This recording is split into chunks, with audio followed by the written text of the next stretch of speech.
हमें किस बात की चिंता। बोले सदगुरुदेव भगवान की जय हो।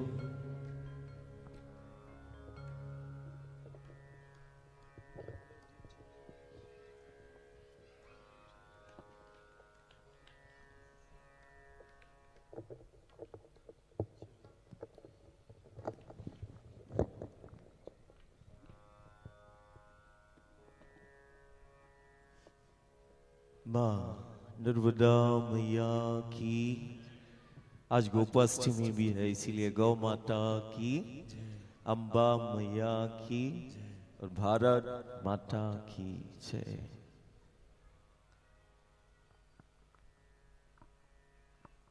हम सब ने सुना है और बोलते भी हैं, माँ माँ माँ। ध्यान देना, एक देह के अंदर एक विद्वान है, आत्मा, ऐसे बोलते हैं आत्मा।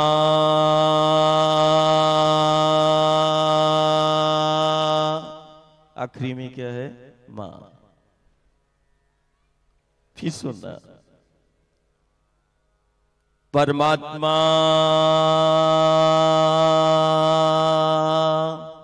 आखिरी में क्या है? मां। और जो आत्मा और परमात्मा का बोध करा दे उसको क्या बोलते? महात्मा, है ना? लेकिन इन सब के मूल में मां है, केवल मां है। जिस घर में, जिस गांव में, जिस स्थान पर मां का चिंतन होता है, जब देव पितर पूर्वजों की कृपा होती है, तब ये जीवन में वो अवसर आता है, कुछ पल, कुछ क्षण मां के चिंतन करने का अवसर आता है। और ये परिवार को ये अवसर मिला मां के चिंतन करने का। हमने सुना है कि सागर का मंथन हुआ तो अमृत निकला, सागर का मंथन हुआ तो अमृत निकला है, सागर का मंथन हुआ तो रत्न निकला है। लेकिन हम कहते हैं कि सागर के मंथन से तो रत्न निकले हैं, लेकिन जिस स्थान पर मां का चिंतन हो जाए, वो मां का चिंतन वो रत्न बनाती है, वो रत्नों को बनाती है। जहां मां का चिंतन हो, रत्न बनते हुए हमने देखा है। जिस स्थान पर मां का चिंतन करते हुए हमने घर परिवार को देखा है, मां का चिंतन रत्न बनाता है। और सागर का मंथन रत्न सागर के मंथन से निकले और मां के चिंतन से रत्न बने, दोनों में है। और आज ऐसा ही मां का चिंतन घर परिवार कर रहा है। देवी महापुराण को सुन रहा है, पुराण नहीं, ये तो प्रमाण है। पुराण में प्रमाण है और वेद में उस मां का, उस प्रकृति का भेद है।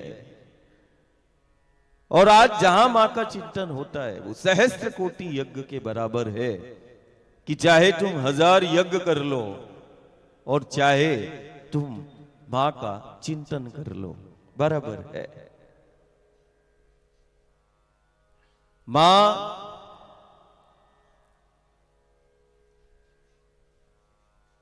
जिसने हमें जन्म दिया, जन्म देती है मां। ये दुनिया ने कहा है, जन्म देने वाली को दुनिया ने मां कहा है। लेकिन हमारी संस्कृति, हमारा धर्म जीवन देने वाली को भी मां कहा है। जिसने जीवन दिया वही तो है मां। और जिसने जीना सिखाया वही तो है मां। जीवन भी दिया, जीना भी सिखाया और बच्चों को, घर परिवार को आत्मनिर्भर भी बनाया। एक मां ही है जो हमें आत्मनिर्भर बनाती है। एक मां ही है जो हमें जीना सिखाती है। एक मां ही है जो हमें जीवन देती है। और एक मां ही है, और एक मां का दिया एक संस्कार ही है जो हमें ओंकार से मिला देता है। मां का दिया हुआ एक संस्कार ओंकार से मिला देता है। वो मां ही तो है जो मुझे परमात्मा और ईश्वर से मिला देती है। वो मां, और सिर्फ मिला ही नहीं देती, मां की इतनी सामर्थ्य है कि वो परमात्मा और ईश्वर और देव के तुल्य बना देती है। वो आद्य शक्ति, वो मां। एक ही सत्य हम देख रहे हैं, मां। ऐसे ही हमने प्रत्यक्ष उन माताओं को देखा है और हम सब देख रहे हैं। आज गोपाष्टमी है, सर्वदेवमयी गौ के रूप में भी दुनिया के लिए पशु हो सकती है, लेकिन हमारे लिए गौ वो मां है जो हमारे परिवार और गांव नगर की प्रसन्नता और संपन्नता का आधार है। गौ के रूप में भी सर्वदेवमयी, वो गौ के रूप में भी हमें शक्ति मिली है और हमने उसी शक्ति को मां कहा है। मां वो शक्ति जो जीव जगत ब्रह्मांड का आधार है। मां वो शक्ति है जो जीव जगत ब्रह्मांड की उत्पत्ति करती है। मां वो शक्ति है जो जीव जगत ब्रह्मांड का संचालन करती है। और मां ही वो शक्ति है जो जीव जगत ब्रह्मांड के चक्रों का नियंत्रण भी करती है। और मां ही वो शक्ति है, वो भगवती है जो चक्रों को गति प्रदान करती है। असाधारण है। और इस देवधरा भारत में मां प्रकट हुई, शक्ति प्रकट हुई, शक्तियां प्रकट हुई हैं इस देवधरा भारत में। देखो गंगा को, देखो गोदावरी, कावेरी, यमुना, देखो तुम मां नर्मदा को। दुनिया के लिए ये नदियां हैं, हमारे लिए ये नदियां नहीं, हमारे लिए ये जीवंत शक्तियां हैं। हमने तो नदी के रूप में भी भगवती को पाया है। गंगा है, यमुना है, गोदावरी है, कावेरी है, दुनिया के लिए नदी है, हमारे लिए साक्षात भगवती है। हमारे लिए वो साक्षात वो शक्ति है जो हमारे जीवन का आधार है। और केवल जीवन का आधार ही मां नहीं, हमारी सुरक्षा, हमारी व्यवस्था का भी आधार लाखों करोड़ों वर्षों से मां ही है। नदी के रूप में भी हमने भगवती को देखा। और हम ही हैं कि हमने तो सती के रूप में भी हमने भगवती को देखा। हम तो नारी को भी शक्ति का प्रतीक मानते हैं और हम तो नारी को भी नमन करते हैं। ये हमारी संस्कृति है, ये हमारी परंपरा है, ये हमारा धर्म है। हमने तो उस देवी को, देवी कुल और वंश को चलाने वाली, उसको देवी कहा। कुल और वंश की समृद्धि देवी, कुल को चलाने वाली देवी। और देखो देवी हमारे गांव और घर में प्रकट होती है। देवी प्रकट हुई कन्या के रूप में। दुनिया के अंदर हम ही हैं कि हम अपनी बेटियों को, कन्याओं को देवी के रूप में हम पूजते हैं। आज भी ये है हमारी परंपरा, ये है हमारी, ये है सनातन, ये है धर्म, ये है संस्कृति कि कन्या को पूजते हैं देवी के रूप में। प्रत्यक्ष देवी प्रकट हुई कन्या बनकर, और वो कन्या एक वो कुल और वंश का आधार बन जाती है और वो कुल और वंश को आगे बढ़ाती है। कन्या के रूप में भी हमने देवी को देखा, और एक और जिसको हम शिव कन्या बोलते हैं, जिसको मां नर्मदा कहते हैं, शिव की देह से जिसका प्राकट्य हुआ, वो आद्य शक्ति भगवती, वो आद्य शक्ति को वो कन्या के रूप में प्रकट हुई, जो इस सकल जीव जगत ब्रह्मांड का आधार हुई। वो शिव कन्या, वो नर्मदा, ये सब प्रत्यक्ष है, प्रत्यक्ष है ये शक्तियां, और हम ही दुनिया के अंदर है। देखो इस धरा को, देखो इस माटी को, हम तो इस माटी को भी मां के रूप में पूजते हैं, शक्ति के रूप में पूजते हैं, कारण शक्ति हमारा आधार है, और शक्ति को हम मां के रूप में पूजते हैं। देखो उस अंबा जी को, 8 भुजा वाली, जिसको हम दुर्गा कहते हैं। दुर्गा का दूसरा नाम गिरिजा है। क्या है? गिरिजा। गिरिजा का मतलब क्या है? पहाड़ों से उत्पन्न हुई देवी। विचार करना, पहाड़ों से उत्पन्न हुई देवी गिरिजा, दुर्गा 8 भुजा वाली को भी देखा है, और हमने 4 भुजा वाली को भी देखा है। देखो गिरिजा प्रकट होती है, वो पहाड़ों से प्रकट होती है, गंगा प्रकट होती है हिमालय से, नर्मदा प्रकट होती है वो विंध्याचल सतपुड़ा के संधि क्षेत्र अमरकंटक से। पहाड़ों से उत्पन्न हुई देवी, पहाड़ों से उत्पन्न हुई शक्ति की हम आराधना करते हैं। देखो विंध्याचल में बैठी वो विंध्यवासिनी है, और देखो त्रिकूट पर्वत पर बैठी वो हमारी मां वैष्णवी है। त्रिकूट पर्वत पर विराजी है महालक्ष्मी, महासरस्वती, महाकाली। बोले कहां पर है? बोले त्रिकूट पर्वत पर डेरा डाले है, मां वैष्णवी कहलाती है। अमरकंटक से प्रकट होती है, नर्मदा कहलाई। हिमालय से प्रकट होती है तो गंगा यमुना। देखो, और यही छिंदवाड़ा के समीप से बैतूल मुलतई से वो सूर्य पुत्री तापी, वो आदि गंगा प्रकट होती है, इसका प्रमाण है। असाधारण ये चिंतन जीवन में आया। देखो हमारी परंपरा, हमारी मान्यता, देखो हमारे उत्सव। आज यदि जीवन में घर और परिवार को यदि ये अवसर मिला है मां के चिंतन का, तो ये चिंतन इस काल में बेहद आवश्यक है कि हम उन शक्ति, जिस शक्ति से ये जीव जगत का हमारा आधार है, उन शक्तियों पर हम विचार करें, हम मंथन करें, हम चिंतन करें। असाधारण है।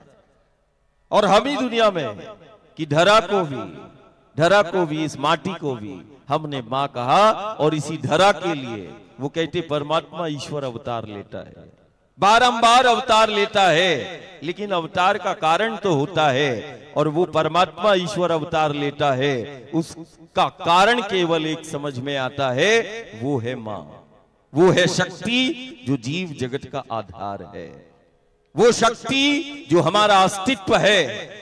और परमात्मा अवतार लेता है, और परमात्मा लीला करता है, गुरु और गोविंद लीला करता है, और लीला कर कर वो बोध कराता है। गुरु गोविंद की लीला ने बोध कराया, हर युग सदी में बताया। गुरु गोविंद की लीला जीना सिखाती है, और गुरु गोविंद की लीला ने हर युग सदी में उन मूल आधार शक्तियों का परिचय कराती है। बोले ये कृष्ण की लीला है, ये राम की लीला है, ये गुरु की लीला है, जो उन शक्तियों का बोध कराती है, और उन्हीं शक्तियों के लिए वो अवतार, वो परमात्मा और ईश्वर, उन्हीं शक्तियों के लिए वो अवतार होता है जो हमारा आधार है, जो इस जीव जगत का आधार है, उसी के लिए परमात्मा और ईश्वर का अवतार होता है।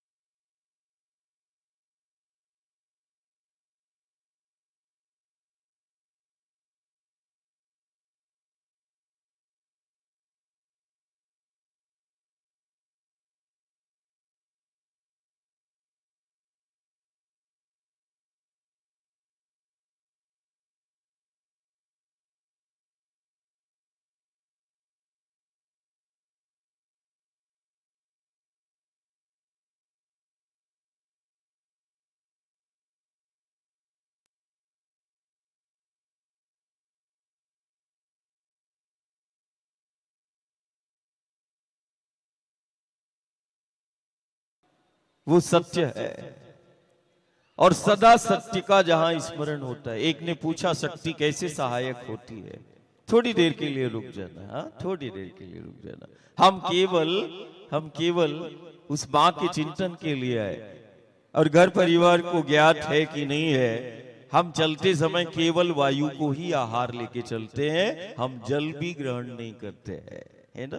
तो ये संवाद वो आदि शक्ति भगवती, वो व्यासपीठ साक्षी है कि केवल वायु आहार है, इसके अलावा कुछ नहीं। और आज सारी दुनिया, देश का चिकित्सा विज्ञान नहीं, आज सारी दुनिया उस सनातन की सामर्थ्य को देख रही है और इस शरीर पर शोध कर रही है कि ये शरीर 5 वर्षों से बिना अन्य द्रव्य पदार्थ के कैसे चल रहा है। ये है मां। तो हम भी उनसे बोलते हैं, देखो मां, शक्ति है मां, मेरा अस्तित्व है मां। तुम्हें उन ज्ञानियों से, चिकित्सा विज्ञान के जो, और अब ये चौथे चरण का मैया का साधना होगा, परिक्रमा होगा, तो अब वो अमेरिका और दूसरे देशों से भी अनुसंधान करने वाले इसी नर्मदा के पथ पर आने वाले समय में बहुत जल्दी इस सनातन की जीवंत प्रामाणिकता और उस मां की जीवंत सामर्थ्य को ये सारी दुनिया देखेगी, सारी दुनिया ये कोई विद्या नहीं है, ये कोई चमत्कार नहीं है, ये केवल मां है, ये मां का सामर्थ्य है, वो शक्ति का सामर्थ्य है। जिस शक्ति का हम चिंतन कर रहे हैं, उसी शक्ति का आज सामर्थ्य, उसी शक्ति की कृपा से आज वो इधर आया है। ये कुछ नहीं है, ये मां का ही सामर्थ्य है, ये शक्ति का सामर्थ्य है, ये उस सनातन की जीवंतता है। और बहुत जल्दी दुनिया इस ओर आएगी, देखेगी कि इस देवधरा भारत की संस्कृति, जो धरती को, माटी को मां कहती है, नदियों को मां कहती है, जब शोधकर्ता वैज्ञानिक जब पूछते हैं, तो मैंने कहा मैंने तो शरीर ही दे दिया है, सब अंदर बाहर सब देख रहे हो, उसके बाद भी हमारे से पूछते हो क्या है? तो मैं उसको बोलता हूं कि नहीं, जो जीवन को हम जी रहे हैं उसको तुमने भी जिया है। बोले दादा कैसे हमने जिया है? तो मैंने कहा जब बच्चे का, शिशु का जन्म होता है तो जन्म के बाद मिठाइयां गांव नगर को खिलाई जाती हैं, बच्चे को नहीं खिलाई जाती हैं। खुशियां मनाई जाती हैं, बच्चे का जन्म होने पर खुशियां मनाई जाती हैं, गांव घर को खिलाया जाता है, लेकिन बच्चे को एक अन्न का दाना नहीं खिलाया जाता। 6 महीने तक वो बालक मां के आंचल से आहार लेता है, 6 महीने तक। तो मैंने कहा विज्ञान तो ये कहता है कि बिना अन्न के यदि कोई 1 महीने तक रहेगा तो वो मर जाएगा, लेकिन तुम तो नहीं मरे, तुम तो 6 महीने तक जिए भी और हष्ट पुष्ट रहे। कैसे रहे? मां के आंचल से हमने आहार लिया। और यहां जो भी बैठा है सबने 6 महीने तक मां के आंचल पर आहार लेकर जीवन को जिया है। और 6 महीने के बाद क्या होता है? अन्नप्राशन होता है। इसका मतलब वो शिशु 6 महीने तक मां के आंचल पर केंद्रित रहता है। आज सारा दुनिया, ज्ञान और विज्ञान क्या कहती है? और हमारे सनातन, हमारी परंपरा में ये तो सदियों से हमें पता है कि मां के आंचल से जो शिशु आहार लेता है वही उसके जीवन का आधार बन जाता है। ये तो हमें पहले से, वर्षों से, सदियों से पता है, लेकिन आज दुनिया भी मानती है कि जो मां के आंचल से आहार शिशु लेता है वही आहार उसके जीवन का आधार बन जाता है। उस मां के आंचल का आहार इतना ताकतवर होता है कि वो जीवन का आधार बन जाता है। आज सारी दुनिया, ज्ञान हो विज्ञान हो, किसी से भी पूछना, जो मां के आंचल से तुमने आहार लिया है, आज दुनिया का चिकित्सा विज्ञान कहता है वही जीवन का आधार बन जाता है। तो मैंने फिर शोधकर्ताओं से बोला कि मैंने कहा जननी के आंचल से लिया गया आहार यदि उस बालक का आधार बन सकता है तो फिर नर्मदा के आंचल से लिया गया आहार हमारे जीवन का आधार बन जाता है। सीधा है। तो मैंने कहा जननी के आंचल से लिया गया आहार यदि उस बालक का आधार बन सकता है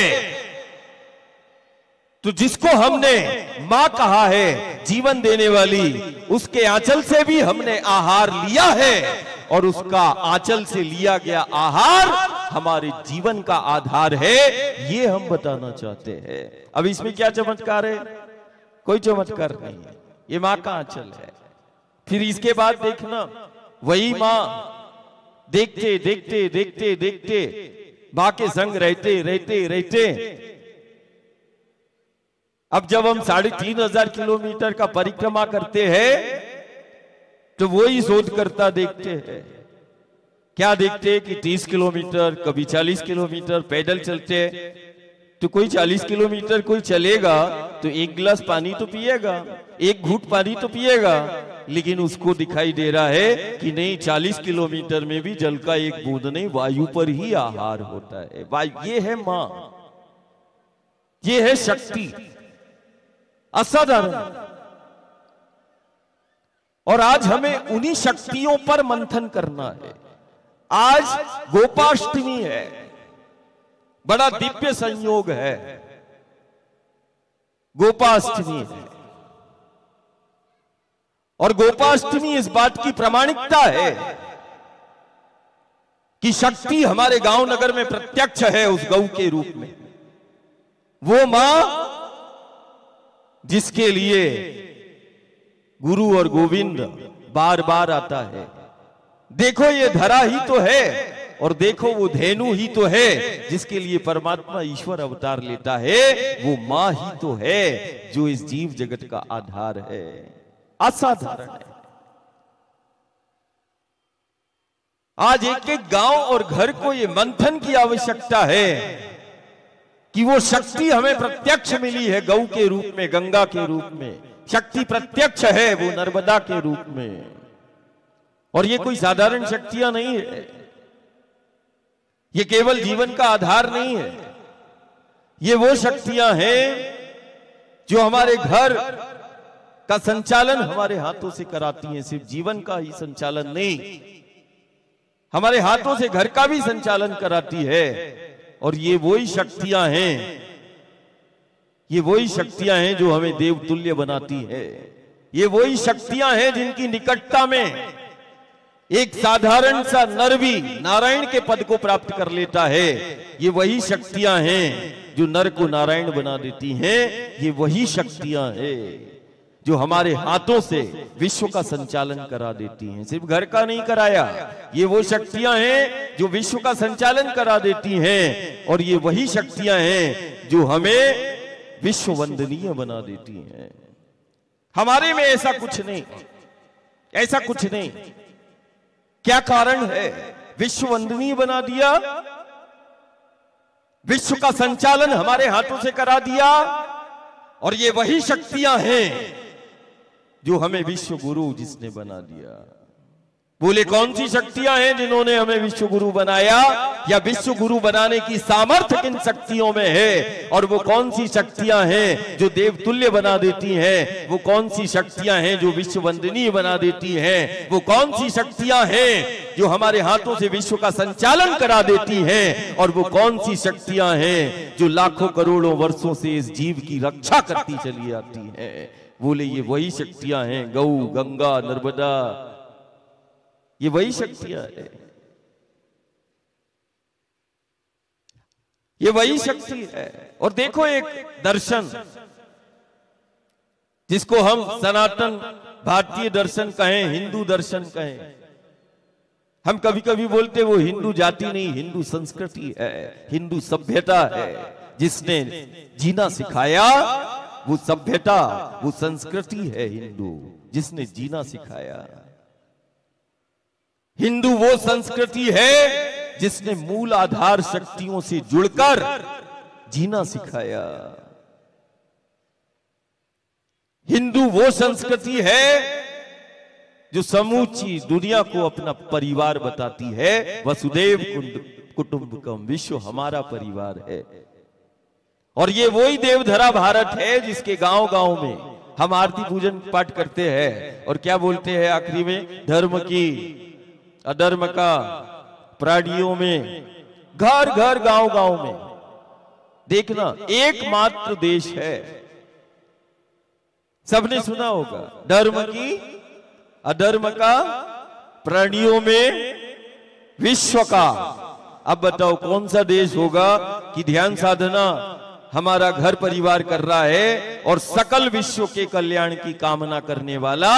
ये वही तो संस्कृति है जो दूसरों के कल्याण की भावना हो, वो हिंदू संस्कृति है। कि मेरा कल्याण हो कोई बोलता है क्या? नहीं, मेरा हमारी संस्कृति में नहीं, विश्व का कल्याण हो, विश्व का कल्याण हो, मेरा कल्याण हो नहीं बोलते, विश्व का कल्याण हो।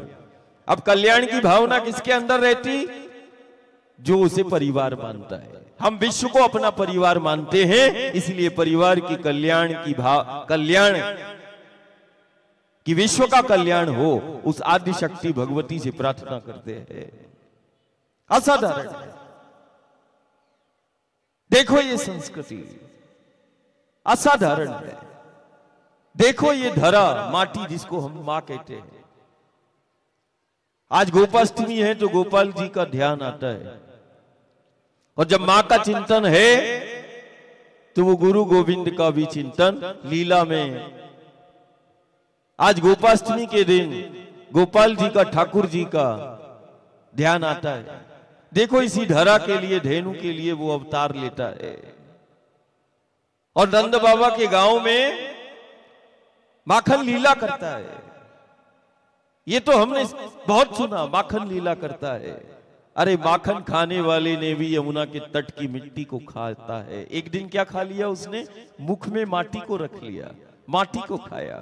क्या नंद बाबा के गांव में माखन कम पड़ गया जो आज लल्ला यमुना के तट की माटी को खा रहा है? नहीं, आज सारी दुनिया धरती बचाने की बात करती है। 5000 वर्ष पहले द्वापर काल में देखो वो कृष्ण का जीवंत चरित्र, जिस शक्ति जो हमारा आधार है उसके लिए वो अवतार लेता है और माखन खाने वाला यमुना के तट की माटी को मुख में रखता है। और यशोदा मैया के कहने पर कि लल्ला क्या खाया, मुंह खोल, और जैसे ही मुंह खोलता है तो ब्रह्मांड दिखाता है। ये लीला हमें क्या बोध करा रही है? मुख में माटी को रखकर माटी के एक एक कण में छिपे उस ब्रह्मांड को दिखा दिया। मुख में माटी को रखकर माटी के एक एक कण की जीवंतता को बता दिया। मुख में माटी को रखकर माटी की महिमा, माटी के महत्व को बताता है। माटी हमारा अस्तित्व है, ये सारे जगत को बताता है। ये कृष्ण चरित्र है। तुम किस कृष्ण का चिंतन करते हो? माटी का मान करता है, माटी से जुड़कर जिसने जीना सिखाया, माटी की महिमा, माटी के महत्व को बताया, माटी के एक एक कण में छिपे उस ब्रह्मांड को दिखाया। वो कृष्ण चरित्र है, वो कृष्ण चरित्र है, वो कृष्ण है मेरा, वो कृष्ण है मेरा। माटी की महिमा, माटी के महत्व को बताता है और माटी के एक एक कण की जीवंतता को बताता है और माटी के एक एक कण में छिपे इस ब्रह्मांड को दिखाता है। माटी से जुड़कर जीना सिखाता है, माटी का मान करता है, मुख में माटी को रखकर सारे जगत को बताता है, यशोदा को निमित्त बनाता है। देखो वही शक्ति, वही परंबा प्रकृति के रूप में है। और जब गांव में यज्ञ होता है तो वही बालक क्या कहता है? बाबा आज गांव में क्या हो रहा है? सखा पूछते हैं। तो सखा पूछते हैं कि नहीं, नंद बाबा से पूछो आज गांव में किस चीज की तैयारी हो रही, द्वार क्यों सजाए जा रहे हैं। देखो आज गोपाष्टमी है, इसीलिए ये हो सकता है कि हमारे मुख से निकल रहा हो, मां ही निकालती है। बोले कान्हा पूछो गांव में क्या हो रहा है, गांव में किस चीज की तैयारी हो रही है। कान्हा पूछते हैं बाबा हमारे गांव में ये द्वार क्यों आप लोग सजा रहे हो और गांव क्यों इकट्ठा है। बाबा बोलते हैं अच्छी बारिश के लिए, घर परिवार की प्रसन्नता और संपन्नता के लिए, हमारी परंपरा है, हम यज्ञ करते हैं और यज्ञ में हम इंद्र को प्रसन्न करते हैं कि इंद्र, देवताओं का राजा इंद्र प्रसन्न होंगे तो अच्छी बारिश होगी, अच्छी बारिश होगी तो अच्छी फसल होगी, अच्छी फसल होगी तो हमारा घर खुशहाल होगा, गांव खुशहाल होगा।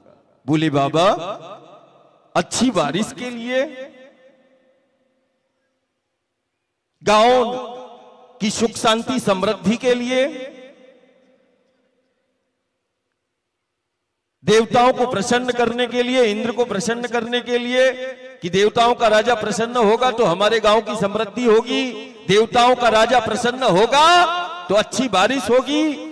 वहां पर कृष्ण कहते हैं कि बाबा यदि बात अच्छी, आज दुनिया कहती है, विचार कर, आज दुनिया कहती है, आज दुनिया कहती है, लेकिन हजारों साल पुरानी वो सनातनी परंपराएं देखो हमसे क्या कहती है, देखो वो कृष्ण का चरित्र क्या कहता है। नंद बाबा से बोलते हैं, बाबा गांव की सुख शांति समृद्धि के लिए, बाबा अच्छी बारिश हो इसके लिए हम इंद्र को प्रसन्न करते हैं। बाबा तनिक गांव के पास में इस गोवर्धन को देखो, इस पर्वत को देखो, ये तो हमारे गौओं का आहार भी कराता है, और बाबा अच्छी बारिश के लिए ना ये गोवर्धन सहायक है।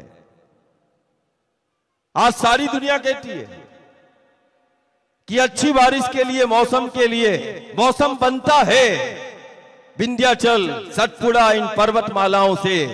अरे कृष्ण ने तो उस समय बता दिया गोवर्धन को उठा के और गांव को बुला के कि बाबा यदि बात गांव की समृद्धि सुख शांति की है तो हम गौ पूजा कर लें, इस गायों से जो है हमारे गांव की सुख शांति समृद्धि है, हमारी समृद्धि, हमारा सुख, हमारा वैभव, हमारा यश, हमारी कीर्ति, हमारी प्रसन्नता, हमारी संपन्नता बाबा हमारी गायों से है। चलो मिलकर गौ पूजा कर लेते हैं। बाबा ये गांव के पास का पर्वत देखो, ये पर्वत जो है हमारी गौओं को आहार भी कराता है, और बाबा ये पर्वत जो है वो अच्छी बारिश में अपना भूमिका, अपना योगदान भी देता है। तो बाबा अच्छी बारिश के लिए इस पहाड़ों को पूज लेते हैं ना, पहाड़ों को पूजना सिखा दिया और पहाड़ों को अपना स्वरूप बता दिया। और अभी मैंने बोला कि 8 भुजा वाली गिरिजा पहाड़ों से उत्पन्न हुई शक्ति है, लेकिन शक्ति को धारण करने वाला वो देवता, वो परमात्मा, वो ईश्वर, वो शिव स्वरूप ही हो सकता है। शिव ही शक्ति को धारण कर सकता है, इसीलिए इन पेड़ पहाड़ों को शिव स्वरूप कहा। और जब भी वो परमात्मा आया तो देखो त्रेता में कामदगिरी से प्रार्थना करते हैं, वही तो है राम, और द्वापर में गोवर्धन का मान बढ़ाते हैं, वही तो है श्याम। पहाड़ों को पूजना सिखा दिया। मंथन करना पड़ेगा, चिंतन करना पड़ेगा, और ये व्यासपीठ साक्षी है। ये मां, जिसको हम मां का चिंतन कह रहे, शक्ति कह रहे, शक्ति पर केंद्रित ही तुम एक ऐसे जीवन को देख रहे हो। हम महसूस कर रहे हैं उस शक्ति को अपने रोम रोम में, हम महसूस कर रहे हैं उस मां को, हम महसूस कर रहे हैं उस प्रकृति, उस परंबा को हम महसूस कर रहे हैं, और हम अपनी इस देह में हम उसका एहसास कर रहे हैं कि इस शरीर का क्षय भी नहीं होता। और 5 वर्ष व्यतीत हो रहे हैं, 5 वर्ष व्यतीत हो रहे हैं, और हम 24 घंटे में से 18 से 20 घंटे, जैसे कि हम कल अमरकंटक से, कि अब कार्तिक पूर्णिमा में ओंकार जी से फिर परिक्रमा प्रारंभ करना है, तो आदि शक्तिपीठ अमरकंटक गया। अब अमरकंटक से मैं सुबह टाइम 8 बजे निकला और गांव से मिलते मिलते मिलते मिलते डिंडोरी, मंडला और घुनसौर तरफ से, लखनादौन तरफ से आया, और कल मैं इधर 2 बजे रात में मैं छिंदवाड़ा पहुंचा। सुबह कितने बजे निकला? 8 बजे निकला, तो 2 बजे रात में आए। 3:30। हाँ तो महाराज साथ में थे। 3:30 कितना घंटे हो गया? कितने घंटे हो गए? 16-17 घंटे। 17 घंटे लगातार। फिर इसके बाद परिवार से मिलते मिलते सुबह 6 बज गए। ठीक है, तो कितना घंटे हो गया? 22 घंटे हो गया। और फिर 8-8:30 बजे हम पांडुना की ओर निकल गए। आज गोपाष्टमी में ऐसा ही एक संवाद, और मां का, वो मां जिसे हम नदी के रूप में देख रहे हैं, जाम मैया के द्वार पर ऐसा ही सत्संग था। तो अब 22 घंटे, 6 बज गए, 8 बजे, 8:30 बजे फिर निकलना हुआ, और फिर इसके बाद लगातार अभी भी चलना हुआ।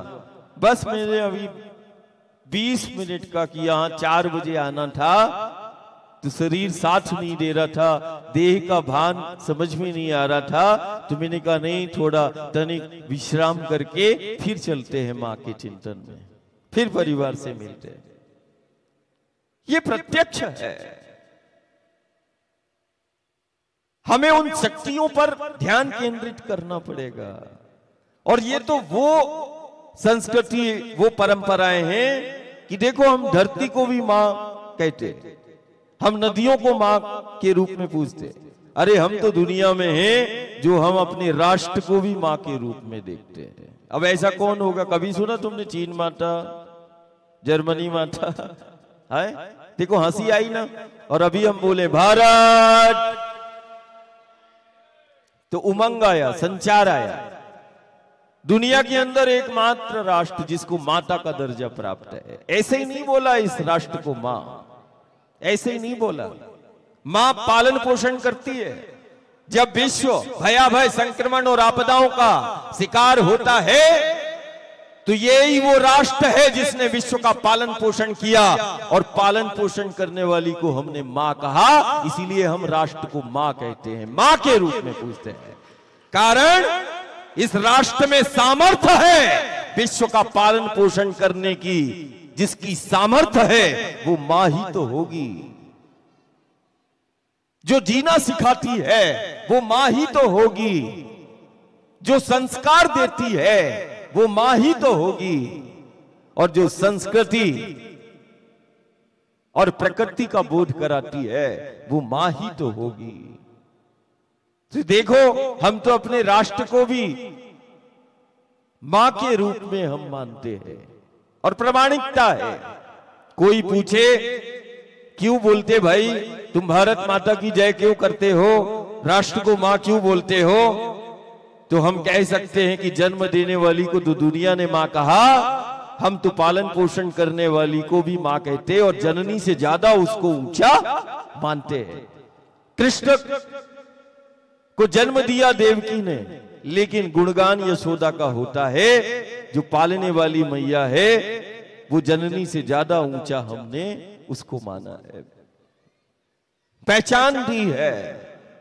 और ये वही माटी है जो विश्व का पालन पोषण कर सकती, वो शक्ति ही तो होगी। इसीलिए हम तो माटी को भी और अपने देश को भी, सबको मां के रूप में ही मानते और पूजते हैं। असाधारण है। और इसमें आज गोपाष्टमी है। एक संकल्प जरूर कि देखो, हम कहां पर थे कि गोवर्धन को उठाया और गांव को बुलाया, और कान्हा ने उस समय बोल दिया कि इस पहाड़ का पूजन कर लो बाबा, अच्छी बारिश में योगदान देता है और अपनी गौओं का आहार भी कराता है। और देखो 5000 वर्षों से फिर गोवर्धन का, पहाड़ों का पूजन चालू कर दिया। हाथ खड़ा करना, कौन कौन गोवर्धन का पूजन करता है? ये देखो, ये हमारी संस्कृति है। कामदगिरी का पूजन, पहाड़ों को पूजन, पेड़ों का पूजन, माटी का पूजन, गंगा नर्मदा का पूजन। और हम तो छिंदवाड़ा को एक अलग ही दृष्टि से देखते हैं। देश में बहुत कम ऐसे जिले और नगर होंगे जिनका नाम ही वृक्ष पर है। छिंदवाड़ा मतलब छींद है ना, छींद के बहुतायत, बाड़ा मतलब स्थान, जिस स्थान पर छींद के वृक्ष हुआ करते थे, या फिर उसको छिंदवाड़ा बोला।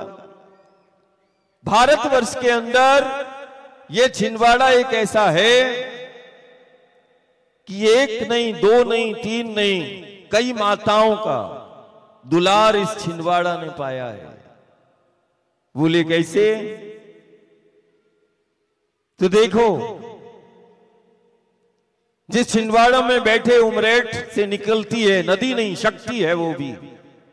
देखो, जिसको तुम कुल बहरा कहते हो, जब हम उस उद्गम पर गए और हमने उस माटी का स्पर्श किया और कौआ खेड़ा में जब वो मिलती है तब हमने उसका स्पर्श किया, तो मैंने घर परिवार को बताया, अरे ये बहरा तो समाज हो गया, तुम हो गए, ये तो कुल के उद्धार के लिए ये कुलधारा प्रकट हुई है तुम्हारे छिंदवाड़ा में।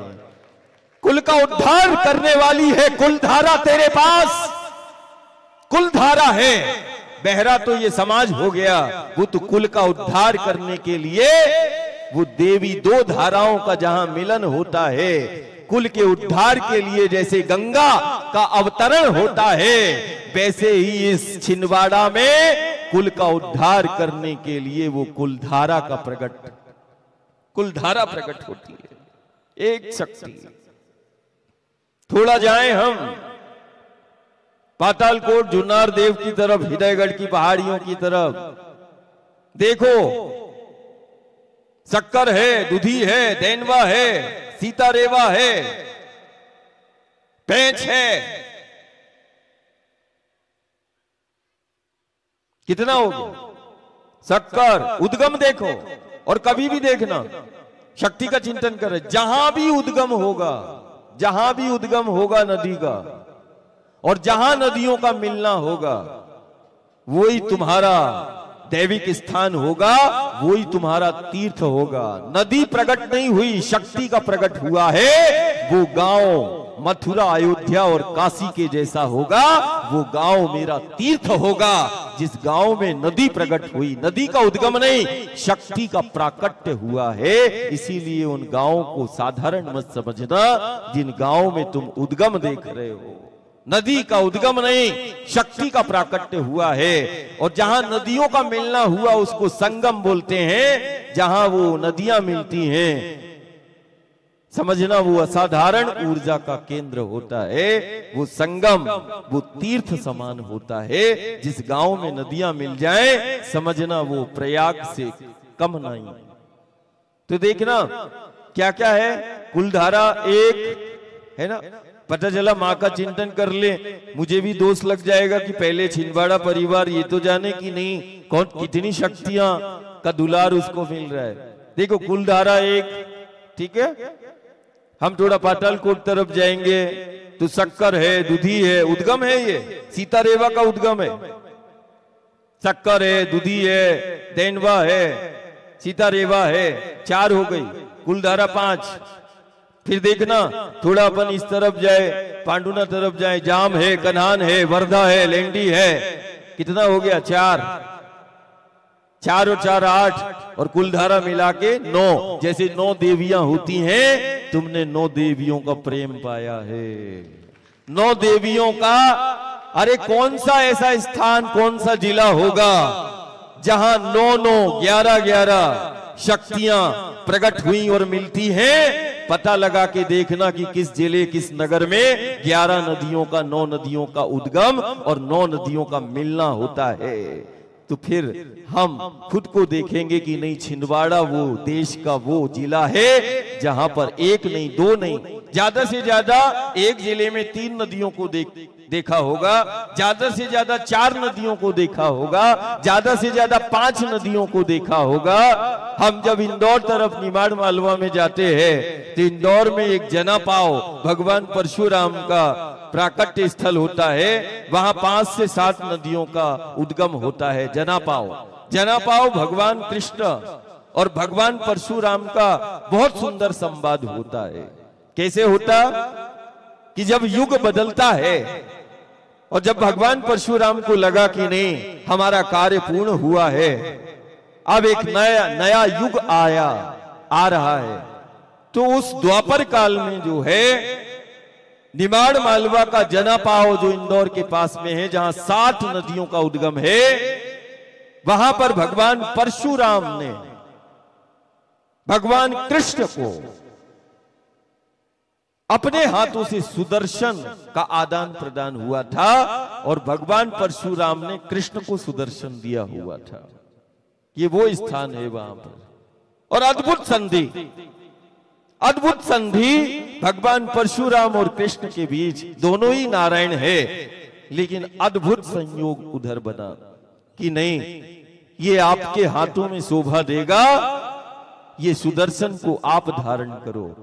और भगवान परशुराम ने कृष्ण को सुदर्शन दिया वहां पर धर्म रक्षा, धर्म जागरण, धर्म स्थापना के लिए वो सुदर्शन, वो चक्र।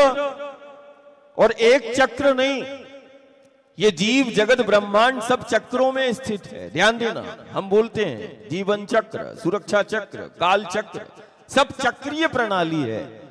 जिस देवी भगवती का हम चिंतन कर रहे हैं, ये वही मां, वही शक्ति है जो चक्रों का निर्माण करती है और जीव जगत ब्रह्मांड को उसमें स्थित करती है। असाधारण।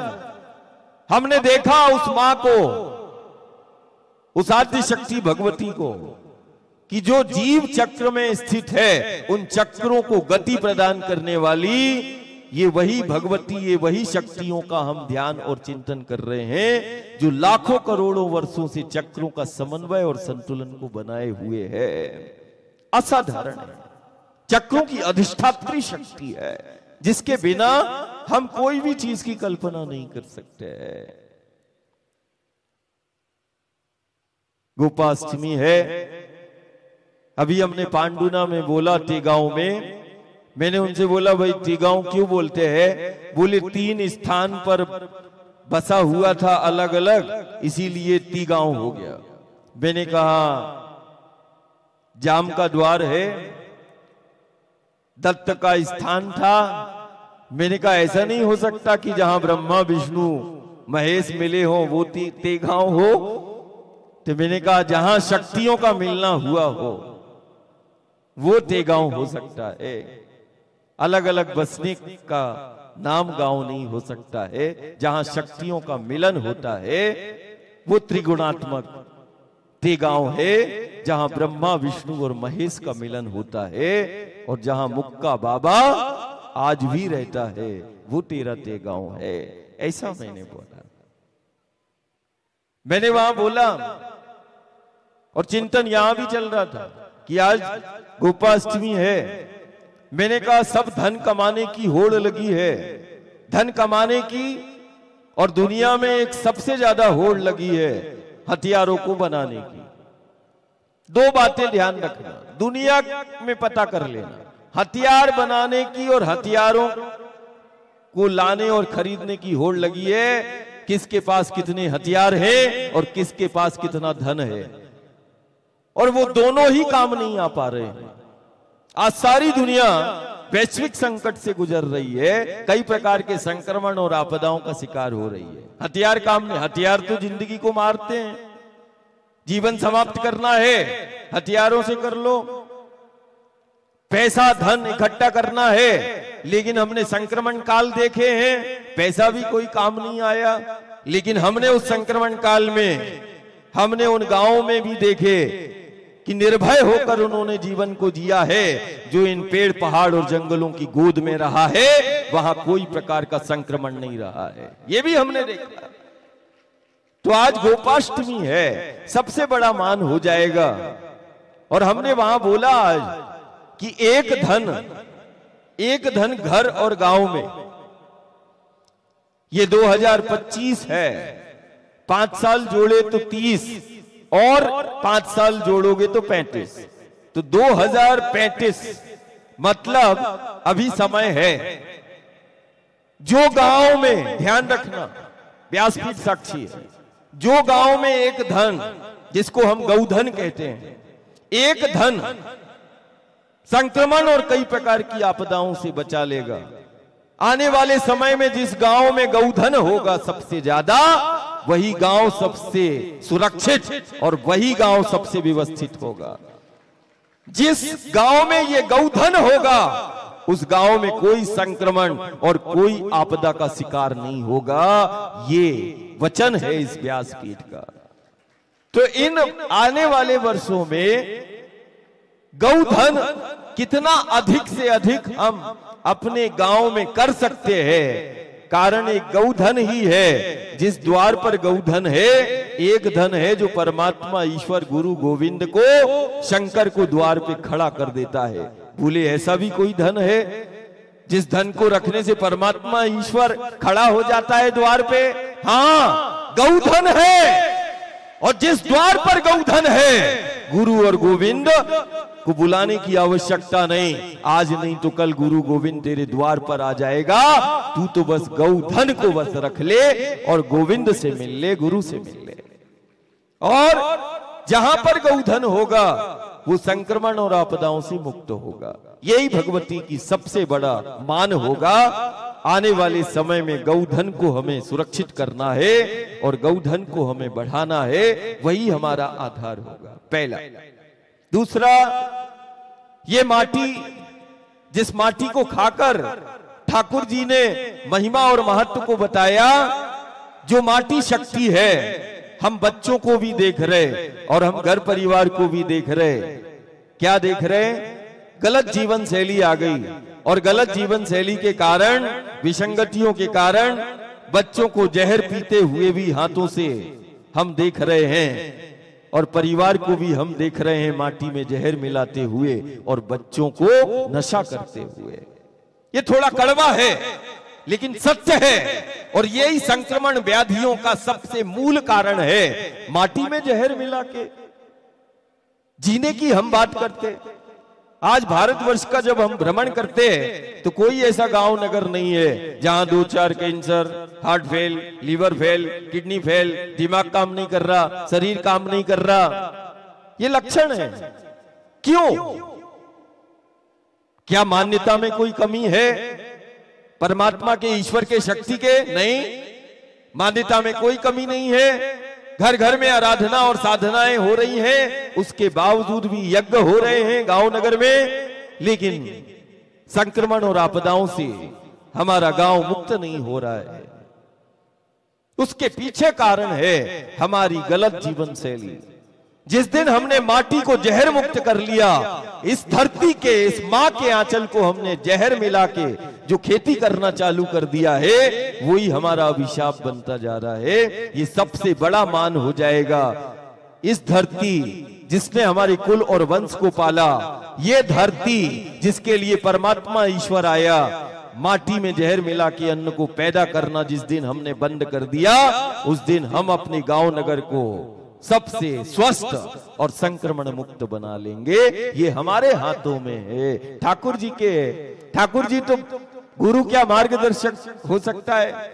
क्या हम ये मां के चिंतन में और यज्ञ में, क्या घर परिवार ये कर सकता है कि कम से कम अपने बच्चों के लिए, अपने घर परिवार के लिए कम से कम बिना जहर, बिना कीटनाशक डाले, अरे गोबर की खाद, गौमय वस्ते लक्ष्मी, गाय के गोबर में लक्ष्मी का वास बताया गया है। जब गाय के गोबर, गौमय की खाद डाला करते थे तो देखो हष्ट पुष्ट हमारा घर परिवार, कोई प्रकार, अरे बुखार क्या होता है पता नहीं चलता था। आज छोटे से बच्चे से पूछ लो कैंसर क्या होता है बता देगा, हार्ट फेल क्या होता बता देगा, बुखार, सर्दी बुखार नहीं जानते थे। ज्यादा समय नहीं, 70, 80, 100 साल पुरानी भी बात नहीं हुई। अभी की बात कर लो कि 70 साल पहले यही गांव नगर छिंदवाड़ा बता दे कितने प्रकार की बीमारियां तुम्हारे गांव नगर में थी, और 70 साल के बाद आज ये गांव घर परिवार बता दे कि गांव नगर में कितने प्रकार की बीमारियां तो ठीक, बुखार भी 50 प्रकार के हो गए। जो बुखार शब्द ही बुजुर्गों को नहीं पता था, आज 25 प्रकार का बुखार, 25 प्रकार की बीमारियां हो गई। कारण खान पान, आहार। तो कम से कम बच्चों को आज जहर देते हुए भी हम देख रहे, तो कम से कम इतना तो संकल्प हमें लेना होगा कि हर हाल में हमें माटी को जहर मुक्त करना होगा, तब हमारा गांव नगर संक्रमण से मुक्त होगा, स्वस्थ होगा। विचार करना होगा। विचार करना होगा कुलधारा पर, विचार करना होगा जाम पर, कन्हान पर, विचार करना होगा आज हमें पेच पर, विचार करना होगा। आज मान लो मैं बोलूं कि गुलधारा में पानी नहीं, अब कहां से लाओगे? बोले पेंच में पाइपलाइन डाल दी है, पेंच से पानी आ रहा है। चलो कल पेंच में भी पानी नहीं होगा तो वो पाइपलाइन भी सूख जाएगी, अब कहां से आएगा? अच्छा ढलान ऐसी है कि नर्मदा का जल इधर आएगा नहीं। अब विदर्भ अपने से जिंदा है, जाम कन्हान, विदर्भ को जीवन देने वाली धाराएं इसी छिंदवाड़ा और सिवनी, बैनगंगा, जाम कन्हान, ये सब विदर्भ को जीवन देती हैं। तो विदर्भ तुम्हें जीवन कहां से देगा? तुम तो खुद ही उसको जीवन देते हो। तो आज घर परिवार को विचार करना होगा, एक योगदान, एक भूमिका, उन शक्तियों के प्रति हमें अपनी भूमिका, हमें अपना योगदान को सुनिश्चित करना होगा कि विदर्भ को जीवन देने वाली धाराएं सिवनी छिंदवाड़ा से निकलती हैं। बैनगंगा प्रमाण है, जाम प्रमाण है, कन्हान प्रमाण है, पेंच प्रमाण है। ये कहां जा रही हैं? महाराष्ट्र की ओर जा रही हैं ये जीवन धाराएं और विदर्भ को जीवन देती हैं। क्या हम विदर्भ से जीवन मांगेंगे तो विदर्भ क्या तुम्हें जीवन देगा? नहीं। हम नर्मदा की ओर देखेंगे तो क्या नर्मदा की वो जल की धारा इधर आ सकती है? नहीं। हां, लेकिन नर्मदा से मिलने वाली शक्कर, दुधी, दैनवा, सीतारेवा और तवा हृदयगढ़ से निकलती है, जो नर्मदा से मिलती है। जैसे जीवन धाराएं विदर्भ से, विदर्भ को जीवन धाराएं जीवन देती है, वैसे ही छिंदवाड़ा की कुछ मुख्य धाराएं मां नर्मदा के आंचल को विराट करती हैं। उसमें तवा है, शक्कर है, दुधी है, दैनवा है, सीतारेवा है। नर्मदा से जो खुद मिलती हैं, तुम कितने बड़े बड़भागी हो, वो शक्तियां तुम्हारे जिले से निकलती हैं जो मां नर्मदा से मिलती है। असाधारण है। हमारे पास शब्द नहीं है। तुम मेरी, गुरु क्या देगा? दृष्टि देगा। तुम मेरी दृष्टि से देखो, तुम मेरी नजर से देखो। ये कोई साधारण भूमि नहीं है जिसको हम छिंदवाड़ा कहते हैं। असाधारण है, असाधारण ये माटी असाधारण है। हमें विचार करना होगा उन शक्तियों पर और सामूहिक योगदान और भूमिका को हमें सुनिश्चित करना होगा। यही इस देवी ज्ञान यज्ञ में घर परिवार समाज संकल्प ले। अंबा जी की स्थापना हुई, दुर्गा गिरिजा की स्थापना की है, इसीलिए वो गिरिजा जो पहाड़ों से प्रकट हुई है, हम अपने आसपास के पर्वतमालाओं को ही गोवर्धन, कामदगिरी, गिरनार का स्वरूप हम समझ लें। और इस देवी पुराण ज्ञान यज्ञ से हम परिवार को तो जरूर बोलते कि कम से कम छिंदवाड़ा के एक पहाड़ को तुम गोवर्धन जैसा हरा भरा कर देना तो हमारा सबसे बड़ा मान हो जाएगा। कहते हैं कि साधु आया, संत आया, दादा आया, बाबा आया, मान करेंगे, दान करेंगे, मेरा सबसे बड़ा दान और सबसे बड़ा मान हो जाएगा छिंदवाड़ा के आसपास की वो पर्वतमाला। कोई भी पर्वतमाला घर परिवार पकड़ ले, जो नग्न है उन्हीं को कामदगिरी गोवर्धन जान ले और उसको हरा भरा कर देना, उस माँ के नाम पर एक पेड़ लगा देना, हमारा मान, हमारा दान हो जाएगा। और जो भी आज सुन रहा है गोपाष्टमी में, हर घर से गऊ का ग्रास निकलना चाहिए। हर घर में गऊ का पूजन तो होता है, हर घर में के लिए, हर घर गऊ की सेवा के लिए भी निकलना चाहिए। गोपाष्टमी हो गई, सबसे बड़ा मान हो जाएगा। एक पेड़ तुम उस मां के नाम पर जरूर तुम लगा देना। और परिवार ने आज इतना सुंदर यज्ञ की परिकल्पना की। कोई भी आसपास के गांव की जो पहाड़ है, पहाड़िया है, उसको गोवर्धन का स्वरूप मानकर किसी पहाड़ को हरा भरा कर देना, समझना दादा का मान कर दिया, हमें सबसे बड़ा दान मिल जाएगा। ये हो जाएगा। नर्मदा मैया की जय।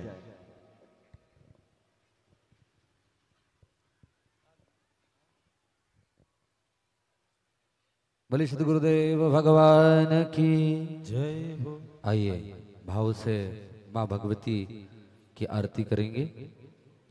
एक भजन का श्रवण करते तक आरती की तैयारी कर लें और फिर